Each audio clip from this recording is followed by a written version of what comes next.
पूर्णिमा की बहुत बहुत बधाई हो। बाबा विश्वनाथ की कृपा आप पर सदा बनी रहे। आ गया पूर्णिमा की रात्रि। बड़े से बड़ी बीमारियां, बड़े से बड़े रोग, बड़े से बड़े बड़े कष्ट इस पूर्णिमा की रात्रि को छूट जाए। जिन बच्चों के नेत्र कमजोर होते हैं, रोशनी कमजोर होती है, पूर्णिमा के दिन रात्रि को 12 बजे भगवान चंद्रदेव का दर्शन कराइए।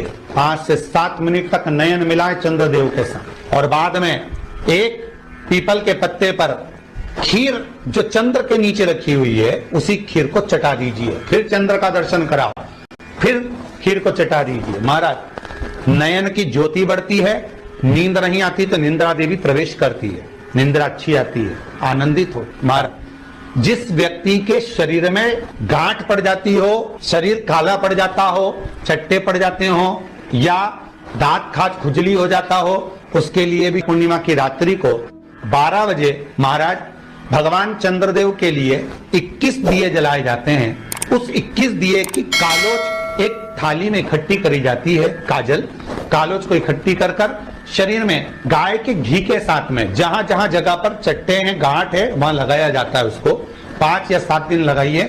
उसके बाद में रोज प्रतिदिन लगाने के आधे घंटे बाद स्नान कर लीजिए, आराम लगना प्रारंभ हो जाए। बन सके अगर लक्ष्मी की कमी है, लक्ष्मी नहीं आ रही है, व्यापार नहीं चल रहा है, तकलीफ बहुत ज्यादा है, घर में कष्ट है, कर्जा ज्यादा है, तो एक तांबे के कलश के ऊपर, तांबे के कलश में पानी भरना, कटोरी रखना, उस पर लक्ष्मी जी की मूर्ति रखना। लक्ष्मी जी की मूर्ति नहीं हो तो चांदी का सिक्का रखना। उसके सम्मुख में आप 31 दीपक घी के लंबी बाती के जला देना। महाराज, एक एक कमल गट्टा उस 31 दिए के अंदर डाल देना, और लक्ष्मी जी का पूजन करना, लक्ष्मी जी का स्मरण करना, खीर का भोग लगाना, पान के पत्ते पर खीर रखना, 5 पत्ते पर खीर का भोग लगाना, और माता लक्ष्मी से विनती करना। सुबेरे 4 बजे तक वो रखे रहने देना। सुबह 4 बजे वो उठाना, लक्ष्मी को वापिस तिजोरी में, या सिक्का हो तो उसको अलमारी में रख देना। जो खीर बनी है वो प्रसाद के रूप में सुबह 8 बजे, 10 बजे, 9 बजे जब खाना हो प्रेम से खाना।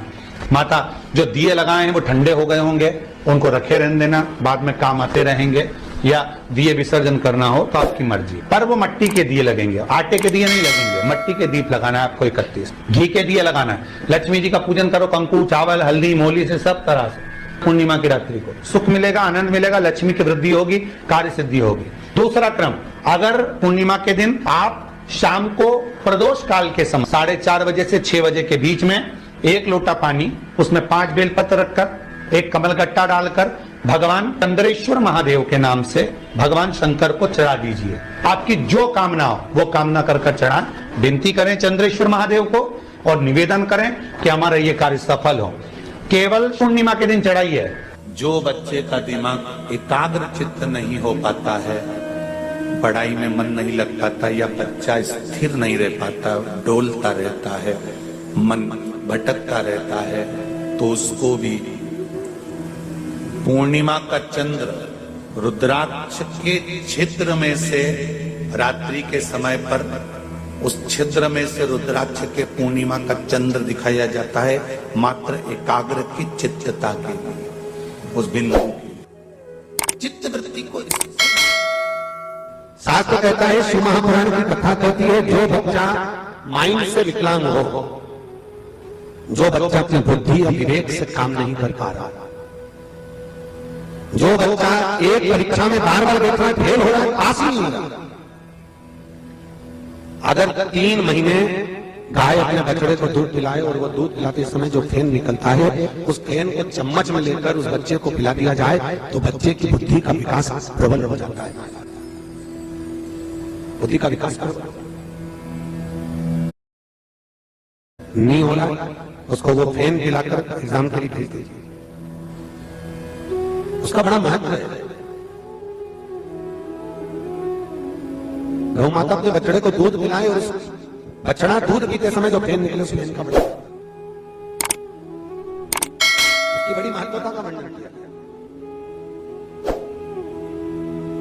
ये वही फेन है, अगर घर में कहीं ना कहीं किसी ना किसी रूप में अगर कोई व्यक्ति बहुत ज्यादा मात्रा में बीमार रहता है, तो उस बीमार व्यक्ति के स्नान की बाल्टी में भी वो फेन डाला जाता है और उससे स्नान कराया जाता है, तो रोग मुक्त हो जाता है। पूर्णिमा के दिन आप शाम को प्रदोष काल के समय 4:30 बजे से 6 बजे के बीच में 1 लोटा पानी, उसमें 5 बेलपत्र रखकर 1 कमलगट्टा डालकर भगवान चंद्रेश्वर महादेव के नाम से भगवान शंकर को चढ़ा दीजिए। आपकी जो कामना हो वो कामना कर चढ़ा, विनती करें चंद्रेश्वर महादेव को और निवेदन करें कि हमारा ये कार्य सफल हो। केवल पूर्णिमा के दिन चढ़ाइए। कार्तिक पूर्णिमा तक क्या फल मिलता है हमको जरूर। जैसे शिव मंदिर में जाकर नंदी के कानों में कहकर नंदी के सींग के बीच में से शिव जी का दर्शन करते हैं, उसी तरह जो बच्चे का दिमाग एकाग्र चित्त नहीं हो पाता है, पढ़ाई में मन नहीं लग पाता या बच्चा स्थिर नहीं रह पाता, डोलता रहता है, मन भटकता रहता है, तो उसको भी पूर्णिमा का चंद्र रुद्राक्ष के क्षेत्र में से रात्रि के समय पर उस क्षेत्र में से रुद्राक्ष के पूर्णिमा का चंद्र दिखाया जाता है, मात्र एकाग्र की चित्तता की, उस बिंदु की चित्त वृत्ति को स्थिर कर। पूर्णिमा की रात्रि को गर्भवती नारी अपनी नाभि पर यदि चंद्र की दृष्टि पड़वा लेती है तो बच्चा विकलांग पैदा नहीं होता है। गर्भ से जो बालक होगा श्रेष्ठ होगा, विद्वान होगा, चतुर होगा, पढ़ने में होशियार होगा, क्योंकि ये चंद्र की किरणें जब समुद्र में उछाल ला सकती है तो आपके जीवन में भी तरक्की ला सकती है, उछाल ला सकती है। क्यों करा जाता है पूर्णिमा का व्रत? पूर्णिमा का व्रत करने का कारण क्या है बताइए? आप इतने सालों से कर रही हो, कई माताएं कर रही होंगी पूर्णिमा का व्रत। एक समय फलाहार करती हैं, एक समय भोजन करती हैं। भोजन में खीर का होना जरूरी होता है पूर्णिमा के व्रत में, दूध की सामग्री होना जरूरी होती है पूर्णिमा के व्रत में। 12 महीने की पूर्णिमा करो मना नहीं है, और पूर्णिमा उठाने का भी समय होता है। चैत्र के महीने की जो पूर्णिमा होती है, चैत्री पूर्णिमा पहली पूर्णिमा मानी जाती है, इसलिए चैत्री पूर्णिमा को सिद्ध पूर्णिमा कहते, कार्य सिद्धात्री पूर्णिमा कहते, सिद्ध करने में। मनोरथी पूर्णिमा कहते, मनोरथी पूर्णिमा। इसलिए पूर्णिमा का व्रत कहां से उठाया जाता है? चैत्र के महीने की पूर्णिमा से पूर्णिमा का व्रत उठाया जाता है कि मैं महीने की पूर्णिमा करूंगी तो चैत्र पूर्णिमा से उसको उठा लिया जाता है। पर उसका एक नियम रहता है, आप फलाहार करें अपनी जगह पर है, पर एक समय भोजन कर रहे हैं वो अपनी जगह पर, भोजन के साथ में मीठे के साथ थोड़ा दूध की सामग्री होना जरूरी होती है। और क्यों करते हैं पूर्णिमा का व्रत? किस लिए किया जाता है, क्यों करा जाता है? उसका व्याख्यान वर्णन शिव महापुराण के अंतर्गत स्कंद पुराण में लिखा गया। स्कंद पुराण में वर्णन किया है श्री वेदव्यास जी महाराज ने, कहा ये पूर्णिमा का व्रत इसलिए किया जाता है कि व्यक्ति का जब मन गलत भ्रम में जाने लगता है, मन जब गलत जगह पर जाने लगता है, तो ये मन को गलत जगह पर ले जाने वाला कौन होता है? तो कहा ये चंद्र होता है। व्यक्ति की राशि के अंतर्गत, व्यक्ति की पत्रिका के अंतर्गत, व्यक्ति की ग्रह दशा के अंतर्गत जब चंद्र बेकार चलता है तो व्यक्ति अच्छा करते करते भी बेकार करने लग जाता है। चंद्र डोल रहा है। कई माताएं कहती हैं गुरुजी हमारे बेटे को आशीर्वाद दीजिए, बहुत गलत संगत में जा रहा है, मतलब समझ जाना कि चंद्र गड़बड़ जा रहा है। बेटी अगर गलत मार्ग पर जा रही है, बेटी अगर गलत संगत में जा रही है, किसी अन्य व्यक्ति को आकर्षित हो, चंद्र गड़बड़ हो रहा है, उसका चंद्र कहीं जा रहा है। कोई पुरुष, कोई लड़का, कोई गलत मार्ग पर जा रहा है, चंद्र गड़बड़ हो रहा है। घर में जो क्लेश उत्पन्न होता है, घर में जो विवाद उत्पन्न होता है, उस विवाद को रोकने के लिए केवल चंद्र की ही, इसलिए तो पूर्णिमा घर की नारियां हमारे हिंदू धर्म में यहां तक स्कंद पुराण में कह दिया कि प्रत्येक पूर्ण, आप लोग कभी आप लोगों ने सत्यनारायण जी की कथा करवाई है? जितने लोग आस्था चैनल पर कथा सुन रहे हैं, जितने लोग फेसबुक यूट्यूब पर कथा सुन रहे हैं, यूट्यूब पर कथा का श्रवण कर रहे हैं, उनने कभी सत्यनारायण की कथा करवाई होगी। तो उसमें लिखा है हर कार्तिक, हर पूर्णिमा को, हर संक्रांति को ब्राह्मण सत्यनारायण भगवान की कथा या राजा या वैश्य कथा को कराता था, या बढ़िया कथा कराता। सुनी कि नहीं सुनी बात? सत्यनारायण भगवान की कथा में लिखा है, स्कंद पुराण के अंतर्गत जो सत्यनारायण भगवान की कथा का स्मरण किया उसमें लिखा है, प्रत्येक संक्रांति पूर्णिमा को सत्यनारायण की कथा करवाने लगा और ये योनि को प्राप्त हुआ, इस योनि से छूटा, इस योनि में गया। लिखा है, सब कुछ लिखा है।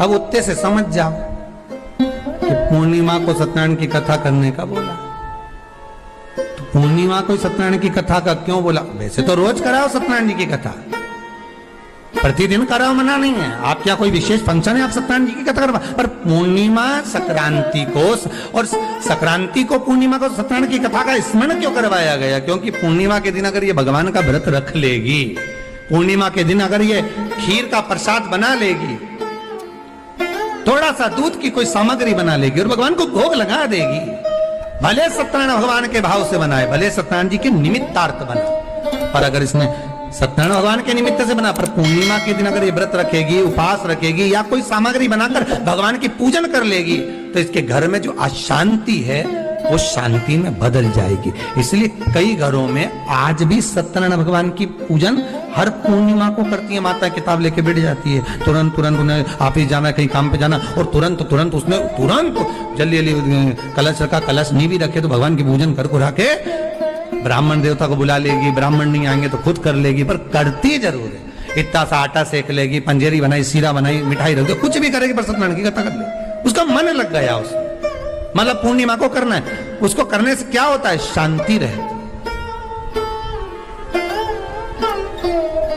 शीतलता रहती। जिसके घर में हर महीने की पूर्णिमा को खीर बनती हो, ध्यान दीजिएगा, बहुत सुंदर संवाद चल रहा है, बहुत ध्यान देने वाली बात है। प्रत्येक महीने की पूर्णिमा को जिसके घर में दूध की सामग्री बनती हो, दूध की सामग्री तैयार होती हो, खीर प्रसाद तैयार होता हो, उसके घर में कभी क्लेश नहीं हो सकता। चाहे सास बहू एक दूसरे के सामने वो कहे ना, वो सांप और नेवले की लड़ाई क्यों ना, फिर भी शांति हो जाती है। पर प्रत्येक महीने की पूर्णिमा होना चाहिए। ये नहीं कि तुमने एक महीने की पूर्णिमा पे बना लिया और दूसरे महीने की पूर्णिमा को गायब कर दिया। फिर किसी ने कह दिया आज चूरमा तो बन रहा है, दाल बाटी तो बन रही है चूरमे के साथ में, लड्डू बन रहे हैं, तो काय को खीर बना रही हो? तो तुमने अब वो खीर प्रसाद। महापुराण की कथा कहती है, महाराज पूर्णिमा का जो चंद्र है वो विशाल का है, और उस चंद्र की पूर्णता में हमारी अभिलाषाएं भी पूर्ण हो। आप आस्था चैनल के माध्यम से जितने लोग कथा सुन रहे हैं, फेसबुक यूट्यूब पर जितने कथा सुन रहे हैं, और कुबेरेश्वर धाम में जितने कथा सुन रहे हैं, आप में से कितने लोग हैं जो पूर्णिमा का व्रत करते हैं? जो माताएं करती हो जरा हाथ उठाइए। पूर्णिमा का व्रत जो करते हो ना आप लोग, रखिए। अब पूर्णिमा के व्रत में आपने कई बार किताब पढ़ी होगी पूर्णिमा की, या आपने व्रत किया होगा, या पूर्णिमा का व्रत आप धारण करे होगे, तो उसमें पूजन कौन से भगवान की होती है? पूर्णिमा के व्रत में किस भगवान की पूजन होती है? तो कहा पूर्णिमा के व्रत में केले के खंभ लगाकर पूर्णिमा का जो अध्यापन होता है, पूर्णिमा की जो पूजन होती है, उस पूजन में शंकर और पार्वती की पूजन की जाती है। शिव और नारायण की पूजन करी जाती है, शंकर और पार्वती का स्मरण किया। किसकी पूजन होती है? शिव पार्वती।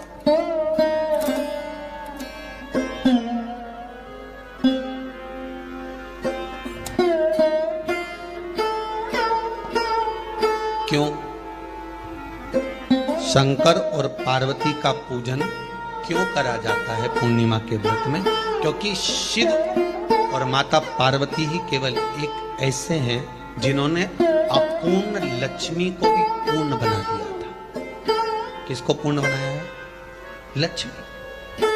शरद पूर्णिमा के दिन अगर आप शंकर भगवान को एक लोटा पानी अगर शिव को समर्पित कर रहे हो, श्वेत पुष्प को रखकर शंकर जी के ऊपर सफेद फूल को चढ़ाकर अगर एक लोटा जल भी एक पात्र जल भी शंकर को समर्पित कर रहे हो तो ये लक्ष्मी के लिए ही तो कर रहे हो।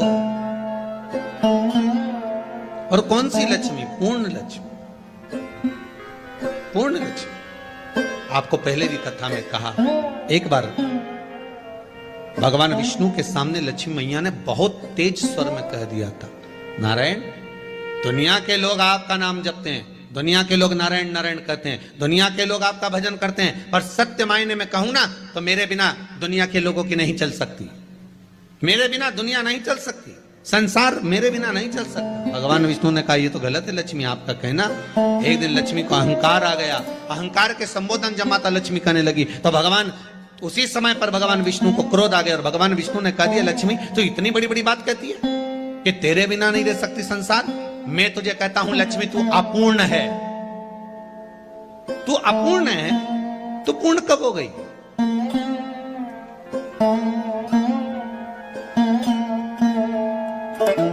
तेरी पूर्णता कहां हो गई?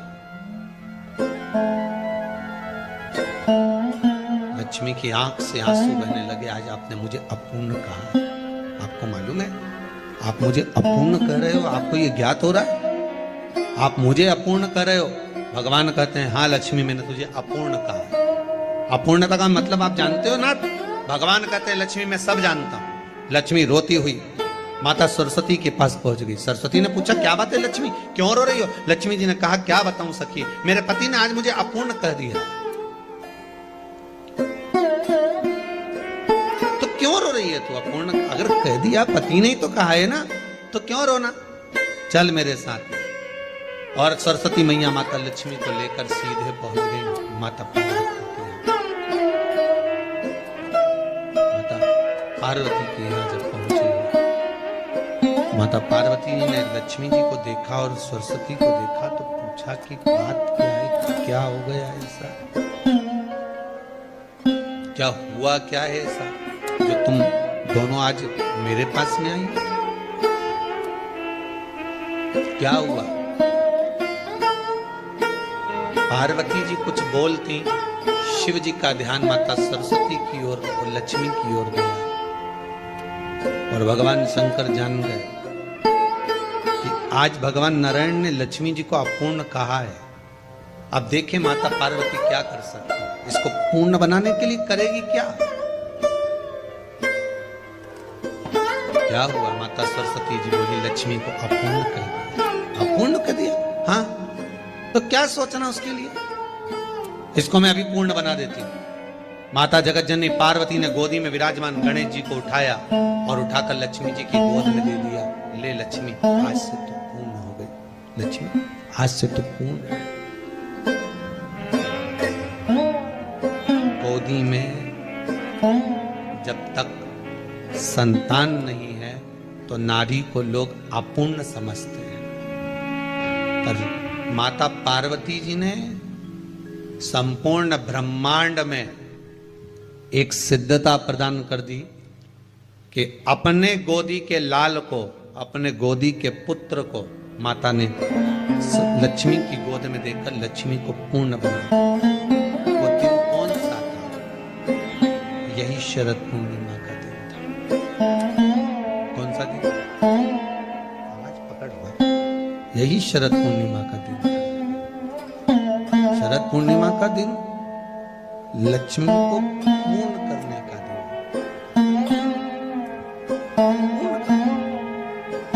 केवल अमृत ही नहीं बरसता, शरद पूर्णिमा के दिन लक्ष्मी भी बरसती।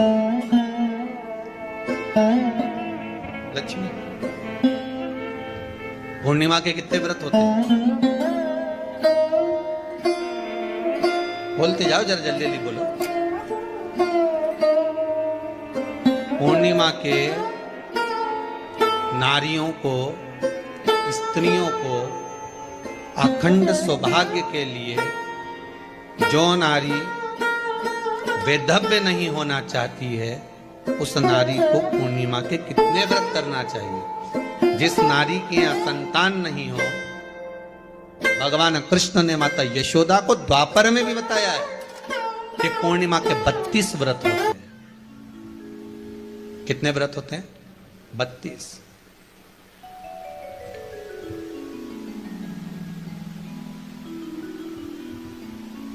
स्वयं भगवान कृष्ण यशोदा रानी को, माता यशोदा जी को भी बता रहे हैं 32 व्रत।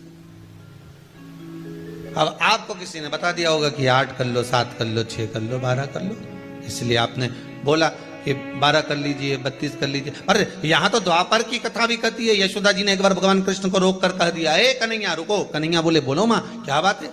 कन्हैया जरा रुकिए, इधर आओ जरा। भगवान कृष्ण आए। हाँ मां बोलिए। किस जगह का प्रसंग है ये? जिस समय पर राधा रानी कुरुक्षेत्र में नंद बाबा और यशोदा जी को लेकर